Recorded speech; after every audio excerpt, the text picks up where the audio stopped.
Hola a todos, bienvenidos. En este video lo que pretendemos es tener nuestro primer acercamiento a algún código muy básico que vamos a desarrollar en R. Entonces, en principio, en estos dos primeros videos de código en R, lo que vamos es a tratar de explorar algunas posibilidades de acercarnos al R desde diferentes medios. Uno de ellos, y quizá uno de los más prácticos, es hacer uso, digamos, a través de algún tipo de herramienta de R en línea. Como buen procesador estadístico que ha tomado una gran cantidad de fuerza, ya es posible encontrar, digamos, compiladores básicos de R que se puedan encontrar en línea y que se puede trabajar sin tener ninguna preinstalación del programa o, digamos, de alguna de sus interfaces que sean requeridas para el proceso del manejo de R. Entonces, pues vamos a escoger cualquiera. Hay algunas que son muy buenas, en especial esta de R-Fiddle es muy buena, pero lamentablemente en este momento está como en un proceso de montarse en una nueva plataforma y por lo tanto no está como disponible. Entonces, pues podríamos decantarnos por alguna de estas dos. Digamos, por la amplitud que nos da de pantalla, vamos a trabajar con este que se llama Rexester. Los comandos que vamos a ver el día de hoy son muy básicos y esencialmente lo que vamos a explorar son cómo se analizan las medidas de tendencia central básicas para un conjunto de datos. Entonces, lo primero que tenemos es que entender es que estos conjuntos de datos se ingresan de manera manual. El primero de ellos, o sea, la manera de hacerlos, pues yo lo tenía precargado, es, digamos, cargar un conjunto de datos, se hace manualmente. Este gato lo llamé sencillamente datos. Y pues esencialmente pues es considerarlos, ingresarlos prácticamente uno a uno, digamos, o copiarlos, digamos, desde un Excel o un programa que se tenga. Digamos, es relativamente sencillo, pero obviamente ya para el trabajo de bases de datos un poco más grandes, este trabajo pues sencillamente sería imposible de realizar. Entonces, en ese sentido, no vamos a detenernos mucho, sencillamente pues vamos a hacer algunas aclaraciones. En R no existe, digamos, el símbolo igual para hacer asignaciones y el símbolo se decanta por esto, que es un mayor y raya media, y esencialmente lo que le estamos diciendo es que vamos a generar un nuevo objeto, que en este caso es un vector, que se llama datos, y digamos que datos se le va a asignar al vector que tiene estos valores. Ya a partir de eso, pues uno puede empezar a trabajar si ya tiene los datos metidos. Recuerden, si ustedes están trabajando con pocos datos, 20 datos, 30 datos, y solamente tienen una variable, pues pueden hacerlo a través de este procedimiento que es extremadamente sencillo. Lo bueno es que este nos va a permitir generar la información de manera muy rápida y pues es una ventana exclusiva. Ya el próximo video lo vamos a generar directamente con RStudio. Entonces, lo primero que uno puede escribir, o los elementos centrales, es por ejemplo la media.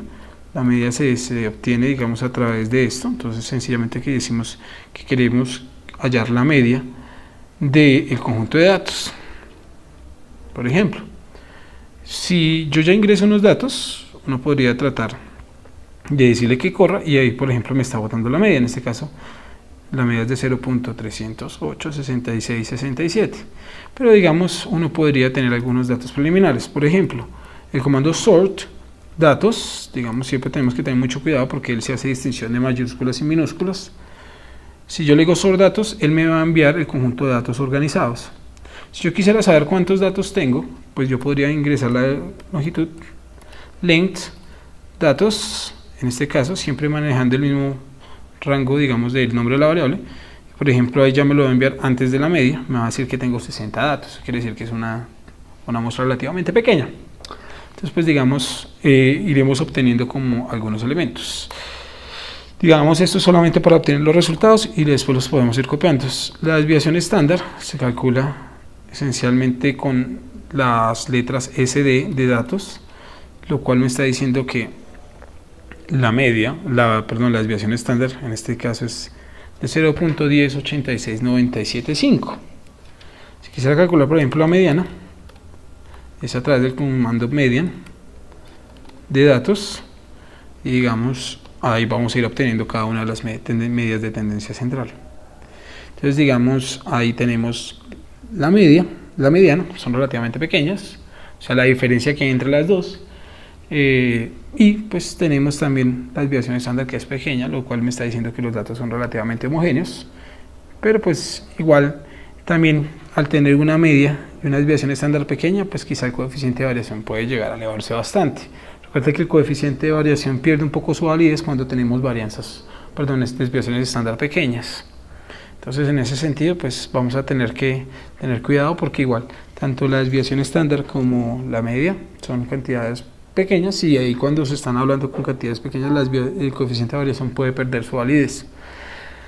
Pero bien, digamos, en este caso tenemos las dos medidas de tendencia central más importantes, y digamos esta medida de variación. Ya pues nosotros podemos calcular otro tipo de elementos que quizá ya no estén prescritos, pero los podemos calcular relativamente fácil. Por ejemplo, si quisiera calcular el coeficiente de variación, yo sencillamente lo voy a definir de la siguiente manera. Digamos, lo voy a definir precisamente como la desviación estándar de la variable datos, dividida entonces por la media de la variable datos y multiplicada por 100. Entonces digamos, esa es la definición pues, que habíamos dado en las presentaciones anteriores de lo que es precisamente el coeficiente de variación. Si nosotros lo imprimimos, o sea, si nosotros corremos los datos, pues ahí sencillamente vamos a ver que no nos va a arrojar ninguno. Recuerden, estas son la lista de datos organizados. Esta de acá, este 60, es la cantidad de datos, esta era la media, esta era la mediana y esta la desviación estándar. Si nosotros quisiéramos que nos apareciera un rótulo, por ejemplo, pues ya podríamos decir, quiero que me imprimas, quién es mi coeficiente de variación, y aún así no nos lo va a imprimir con rótulos. Ahí, pues sencillamente vamos a ver que nos va a enviar que el coeficiente de variación es relativamente grande, de 35.21516. Lo que me está diciendo es que mis datos son más o menos dispersos, o sea que hay una heterogeneidad en los datos, pero pues no es como tan grave tampoco. Es decir, nos tendremos que revisar un poco cómo se está comportando los demás elementos. Si quisiera calcular el rango, pues lo puedo hacer directamente como una calculadora, pidiéndole a Excel, pidiéndole a R que me calcule quién es el máximo, que en este caso es 0.55 menos 0.03, digamos, y en ese caso pues obviamente ahí tendríamos el rango, que como sabemos es una medida que, si bien algunas veces es importante, no siempre lo es. ¿Qué haría falta? Pues digamos, hasta este punto tenemos entonces las medidas de tendencia central y medidas de dispersión. Hace falta las medidas de ubicación, que como sabemos pueden ser los percentiles, los deciles o los cuartiles. Él esencialmente ya tiene presupuestado que si yo le pido a él los cuantiles, digamos, del vector datos, él ya tiene presupuestado que me va a arrojar a mí, digamos, los cuartiles. Digamos, son como los elementos más básicos que tenemos. Digamos, si yo ya quisiera calcular un cuantile en específico, ya el comando, en este caso, es cuantile, digamos, de los datos, coma, digamos, a qué valor se le quiere calcular. Por ejemplo, 0.8. Entonces, digamos, ahí ya estaríamos calculando un cuantile específico, digamos, del 80%, el que me parte en 80% de los datos. Si quisiera calcular varios cuartiles al tiempo, entonces sencillamente le digo que quiero que me calcule los cuantiles de un vector, que por ejemplo quiero que me calcule el cuantil 0.2, quiero que me calcule el cuantil 0.45, por ejemplo, 0.93 y 0.97, pues como para tratar de ver. Entonces sencillamente le decimos que corra eso y él me va a arrojar los cuantiles que yo en este momento le pedí. Pero por default, él tiene asumido que los datos, en este caso, son pues los cuartiles como tal. Entonces, pues vamos a borrar esa instrucción. Y digamos, ahí lo vamos a tener. Entonces, pues, ¿qué podemos analizar rápidamente de estos cuartiles? Pues vemos que esencialmente aquí hay una agrupación de datos, digamos alta, al igual que acá, lo que estaría diciendo que entre este 20 y 75% de los datos están bastante agrupados y que hay una dispersión como hacia las colas. O sea que entre el 75 y el 100 y entre el 0 y el 25 es donde tenemos dispersión, pero que hay una fuerte agrupación de los datos entre el 25 el 75%. Podría ser una primera, digamos, conclusión al ver que en efecto, digamos, la distancia que hay entre los primeros cuartiles es más grande que la distancia que hay entre por ejemplo, las distancias que hay entre estos cuartiles. Eso quiere decir que nuestros datos están aquí más agrupados que acá.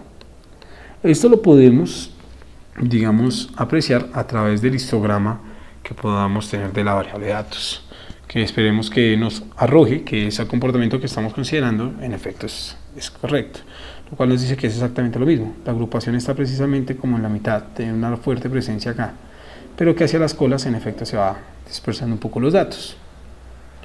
Igual, en este video no vamos a trabajar de una manera muy fuerte, pero digamos, ya con el histograma nos podemos tratar de sugerir que quizás haya un sesgo, digamos, que sea, en este caso negativo, digamos, tratando de pensar que los datos quizás se acumulan acá, aunque falta ver pues también que aquí están como relativamente equilibrados. Puede que incluso haya un sesgo por el contrario positivo, ¿cierto? Porque aquí parece que hay mayor cantidad, o las barras son un poco más grandes. Entonces podemos pensar que aquí hay un sesgo positivo, o sea que la gráfica estaría cargada hacia este lado. Una gráfica estaría como más fuerte hacia el lado izquierdo. Pero pues esto no lo vamos a confirmar hasta que no tomemos las medidas de forma, que son el coeficiente de simetría y el coeficiente de kurtosis. Digamos, R tiene funciones predeterminadas para el coeficiente de asimetría y la kurtosis, pero digamos no están cargadas, digamos la librería son las funciones básicas que tiene el R. En congruencia pues vamos a requerir llamar a una función específica que no la vamos a poder hacer en la versión en línea, pero obviamente uno no va a poder, digamos, restringirse por eso. Sabemos cuáles son las definiciones de la kurtosis y las definiciones del coeficiente de variación. Del coeficiente de asimetría, perdón. Entonces, por ejemplo, ¿cuál es el coeficiente de simetría?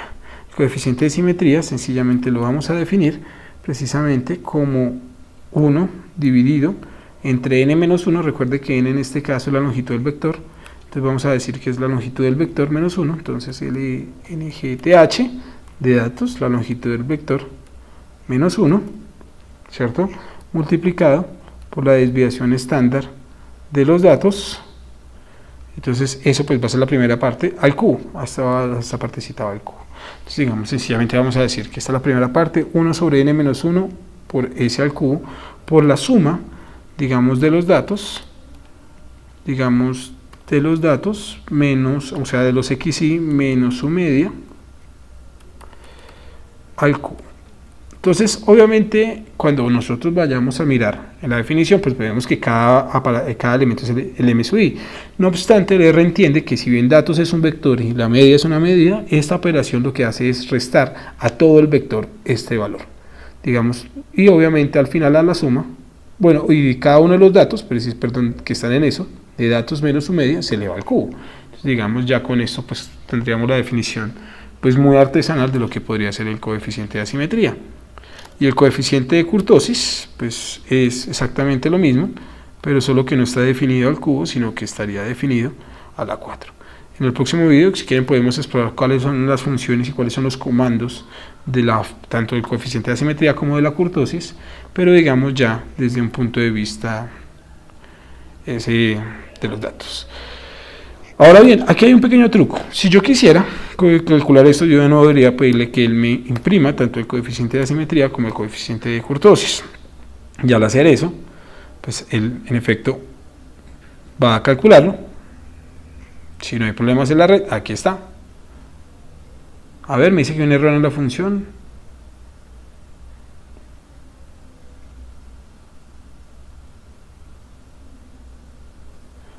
Perdón, creo que hace falta el signo de multiplicación, creo que es por esa razón. Perfecto. Esto es una buena medida y es excelente que llegue a pasar esta clase de cosas, porque pues esta clase de detalles es lo que habitualmente a uno le impide poder trabajar de manera dinámica. Ya cuando uno olvida los formatos, pues pierde como un poco ese trabajo artesanal, pero digamos en la medida de lo posible. Entonces recuerden que las operaciones tienen que estar jerarquizadas y que obviamente tienen que tener mucho cuidado con los paréntesis y obviamente con las operaciones. Entonces en este caso vamos a tener que en efecto hay un sesgo negativo, ¿cierto? Y tenemos que digamos la kurtosis es un poquito más grande, lo que me está diciendo, más grande que 3. Entonces recuerden que esto me está diciendo que es un poco más empinada con relación a la normal, pero me está diciendo que en efecto el sesgo es negativo, lo que se confirma a través pues del boxplot, de este histograma, perdón, que me está diciendo que había una carga, pues porque estas barras eran un poco más grandes y se estaban sesgando mis datos hacia la derecha de la media. Entonces, esta es como una rutina muy básica que vamos a considerar para las medidas de tendencia central, las medidas descriptivas, pues porque ya tiene las medidas de tendencia central, las medidas de dispersión, las medidas de ubicación y esencialmente el coeficiente de asimetría y el coeficiente de kurtosis. Si yo quisiera imprimir de pronto de manera un poco más resumida los datos, hay una posibilidad que de pronto se llama definir como una variable que se llama resumen y a esta escribirle un comando que se llama cbind. ¿Qué comando hace el cbind? Pues sencillamente le voy a decir que me imprima a ese k, bueno, pongamos el coeficiente de variación en el orden que lo fuimos calculando, que me muestre también quién es s sub k, k sub s, por ejemplo. Entonces, si ya al final decimos que nos imprima el resumen para evitar tener tantas líneas de código. De hecho, pues nos puede imprimir en una sola línea, pues cuáles son todos los elementos, los cuartiles, pues lamentablemente tenemos que definirlos uno a uno, pero sí podríamos haberle puesto de pronto algunos elementos acá. Por ejemplo, la longitud podríamos llamarlo como L, haberlo definido, la media definirla como M, acá esta podemos haberlo llamado como ME, ¿cierto? ME, de haberlo definido, de nuevo así, la desviación estándar. Y digamos ya, los cuantiles si nos tenemos que meterlo uno a uno, no lo aconsejo ahí, pero yo puedo decirle ahora si muéstrame la longitud, la media, la mediana, la desviación estándar y digamos el resto de los valores. Y obviamente cuando yo corra el código, pues me van a aparecer, digamos, la longitud, la media, la mediana, la desviación estándar, el coeficiente de variación y ya no me lo va a imprimir en cada uno de los comandos. Entonces, esencialmente, esto puede ser un muy buen resumen de lo que podemos tener.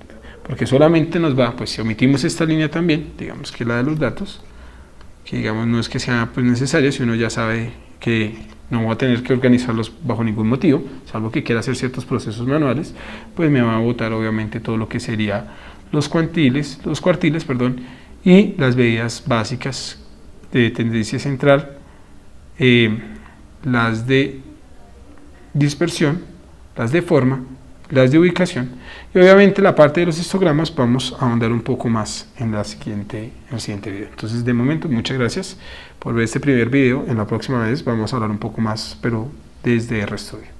Muchas gracias.